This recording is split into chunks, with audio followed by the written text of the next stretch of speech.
स्वर्गीय श्री जायसवाल साहब के, राम प्रकाश जायसवाल जी के श्रद्धा सुमन अर्पित करता हूं। इतना अच्छा विद्यालय बनाया, बच्चों के चेहरे पे तेज है, बच्चे कितने खुश हैं यहाँ पे, ये देख के बहुत प्रसन्नता हो रही है।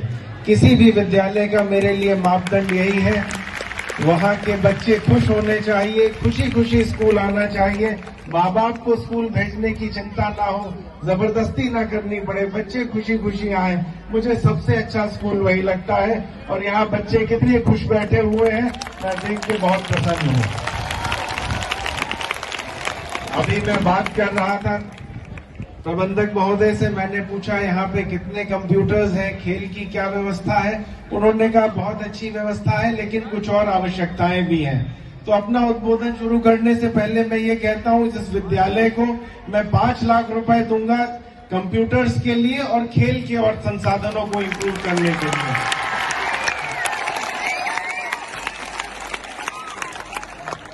मेरा लक्ष्य है बेटियों को पढ़ने के लिए डिजिटल लाइब्रेरी सबके स्कूलों में होनी चाहिए।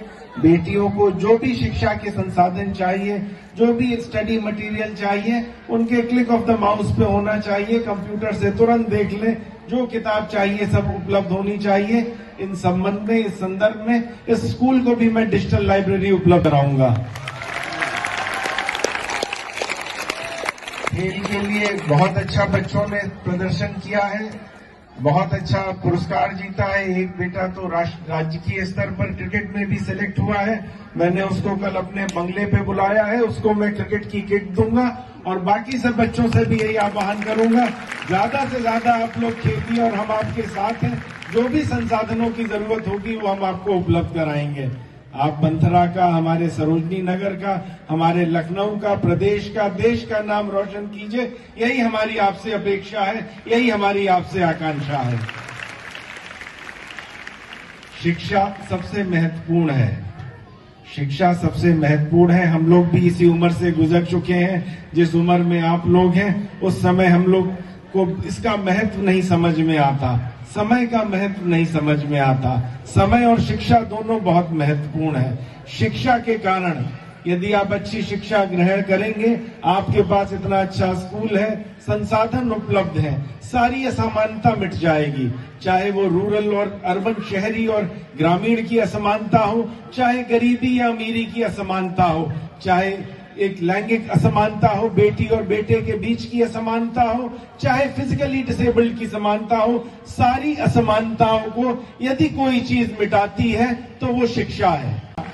सबसे महत्वपूर्ण है, सबसे महत्वपूर्ण ये आपके जीवन के क्षण है, सबसे महत्वपूर्ण ये जीवन के वर्ष हैं। इन वर्षों में आपको सबसे ज्यादा ध्यान देना है। हमारे प्रथम राष्ट्रपति श्री राजेंद्र प्रसाद जी ग्रामीण अंचल से थे। हमारी वर्तमान राष्ट्रपति द्रौपदी मुर्मू जी महिला हैं और बिल्कुल ग्रामीण अंचल से हैं। हमारे यहाँ एपीजे अब्दुल कलाम एक गरीब परिवार से थे, अखबार बेचते थे। मैं खाली राष्ट्रपतियों का ही उदाहरण दे रहा हूँ, हिंदुस्तान के सर्वोच्च पद का उदाहरण आपको दे रहा हूँ। कोई गरीब घर से आया, कोई गांव से आया, कोई महिला है, लेकिन सारे भेदभाव शिक्षा ने मिटा दिए और वो देश के सबसे उच्च पद पर प्रतिष्ठित हैं। आपको भी उनसे प्रेरणा लेनी है, आप भी देश के सर्वोच्च पद पर प्रतिष्ठित कर सकते हैं, बैठ सकते हैं। बस शिक्षा में आपको ध्यान देना है। अवसर आपको समानता के उपलब्ध कराना हमारा दायित्व है, हमारी सरकार का दायित्व है। हमारी केंद्र सरकार, प्रदेश सरकार, दोनों सरकारें लगी हुई हैं शिक्षा के सबको समान और ज्यादा से ज्यादा अवसर उपलब्ध कराएं। आपको जानकर खुशी होगी, यशस्वी प्रधानमंत्री मोदी जी ने शिक्षा का बजट हिंदुस्तान का 10% से ज्यादा बढ़ाते हुए 1,04,000 करोड़ पिछले वर्ष किया। योगी आदित्यनाथ जी ने प्रदेश में 20% से ज्यादा बढ़ाते हुए 80,000 करोड़ का बजट शिक्षा के क्षेत्र में किया। दोनों हमारे प्रधानमंत्री जी और आदरणीय हमारे मोदी जी और योगी जी निरंतर शिक्षा के क्षेत्र में लगे हुए हैं, प्रयासरत हैं। विभिन्न अभियान चलाए जा रहे हैं, ऑपरेशन कायाकल्प या समग्र शिक्षा अभियान या मिड डे मील स्कीम में बढ़ोतरी की जा रही। सबका यही प्रयास है कि बच्चों को बहुत अच्छी शिक्षा मिले, आपके लिए ज्यादा से ज्यादा अच्छे संसाधन उपलब्ध कराएं।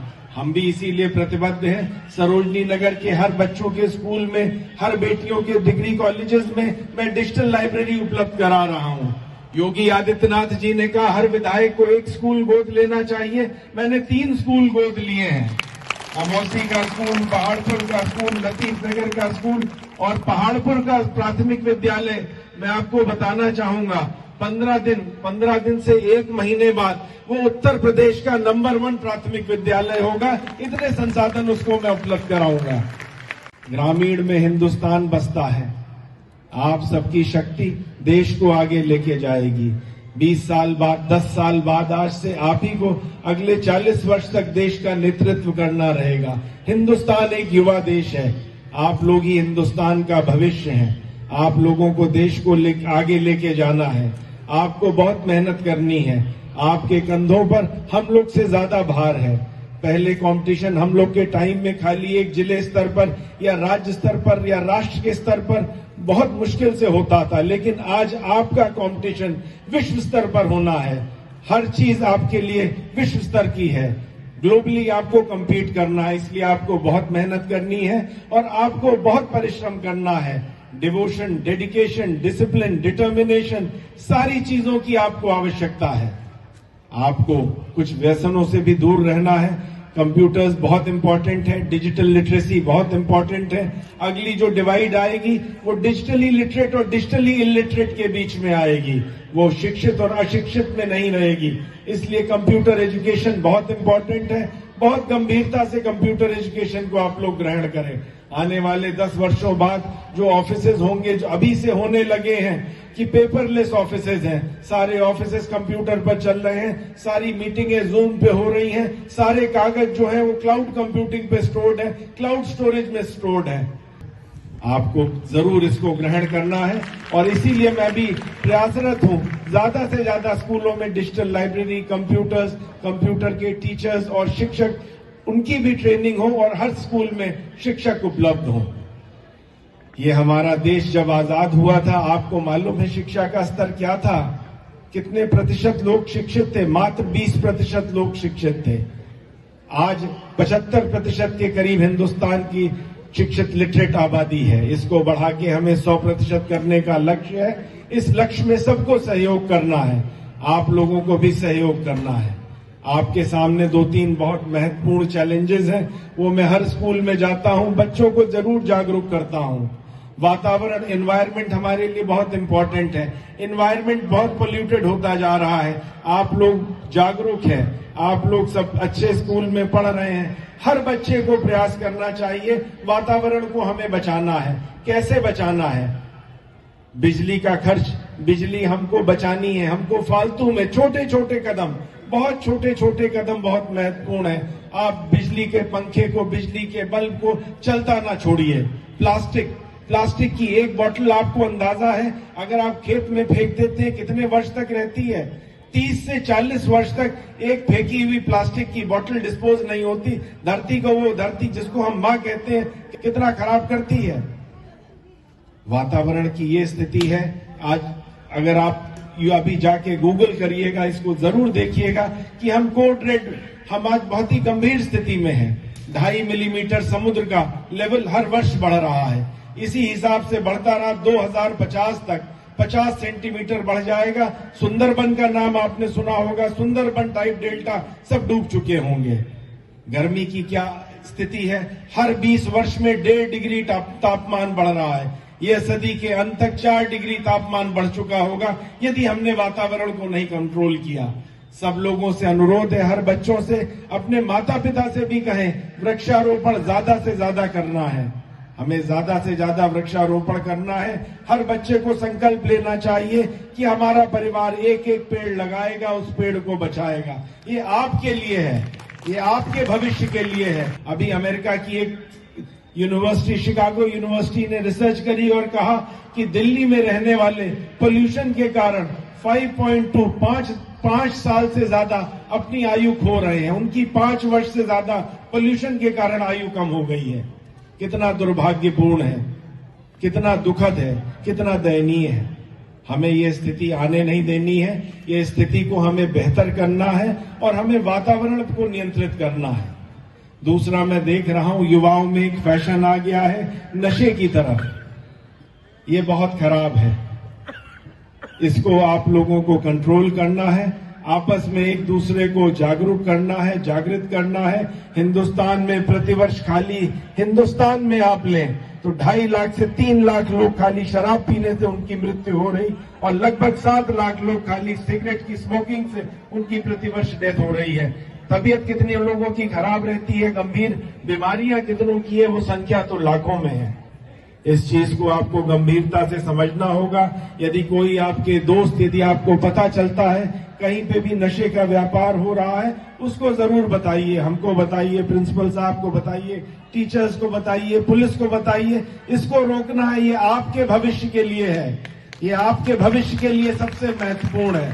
हम कठोर से कठोर कार्रवाई कराएंगे, इस बात का हम आपको आश्वासन देते हैं, यदि आप इसकी जानकारी देंगे।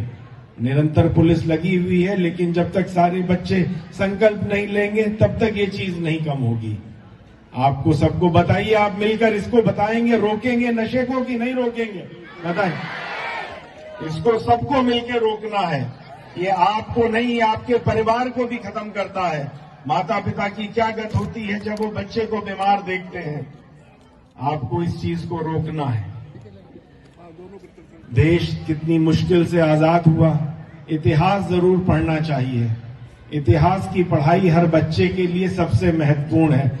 कितनी शहादत दी, कितना बलिदान दिया हमारे आपके पूर्वजों ने, अंग्रेजों की कितना जुल्म सहा, उसके बाद आज आप एक कितने खुशनुमा माहौल में बैठे हैं। जो चाहे वो पढ़ सकते हैं, जो चाहे वो नौकरी कर सकते हैं। हिंदुस्तान आज एक महाशक्ति के रूप में विश्व में स्थापित हो चुका है। हिंदुस्तान आज 5वीं सबसे बड़ी अर्थव्यवस्था बन चुका है और इसको आपके कंधों पर है 20 वर्ष 30 वर्ष बाद विश्व की नंबर 1 अर्थव्यवस्था बनाना। इसके लिए आपको पढ़ाई करनी है।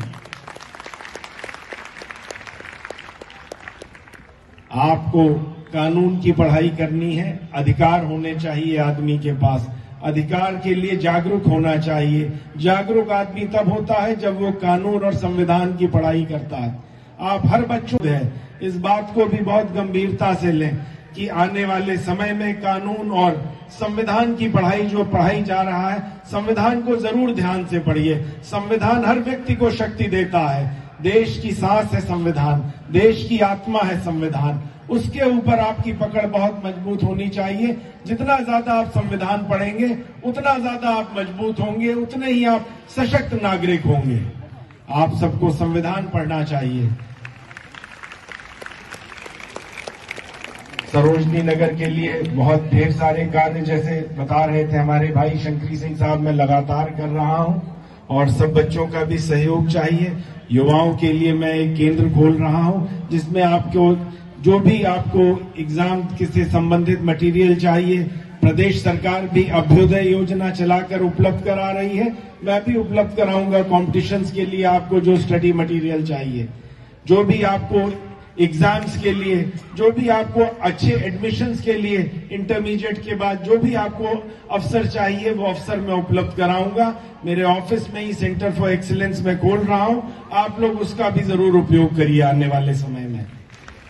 और आपके लिए हम लोग सदैव उपस्थित हैं, सदैव उपलब्ध हैं। मेरे सोशल मीडिया के थ्रू आप मुझसे कांटेक्ट कर सकते हैं, व्हाट्सएप पे, ट्विटर पे, फेसबुक पे। कोई भी समस्या हो आप मुझे बताइए, उस समस्या का 24 घंटे के भीतर समाधान होगा।